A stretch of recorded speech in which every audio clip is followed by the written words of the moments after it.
Hey, my name is Jason Turner from Navigator Mortgage Brokers. My NMLS ID is 1148074. Okay, so a common question I get is if I just bought a house, this is VA loan specific, by the way.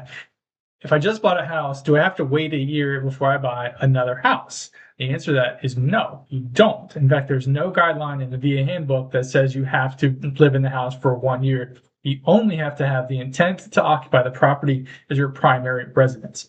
Now, I'm not trying to tell people to go out there and break the rules, but the real rule is that as long as you have the intent to occupy the property and you occupy the property, there's no minimum requirement that says you have to live in the house for any amount of time. None. Zero. It does not exist. No one can find it. No one can tell me I'm wrong because it literally does not exist. It's not out there. And the reason for that is because you could get orders. You could have to PCS at any time, to another city, state, country. You could get a new job, and that job asks you to relocate somewhere. You could have an increase in your family size. Let's say you have a child on the way. Or an in-law needs to move in, heaven forbid. That may be the case. I don't know.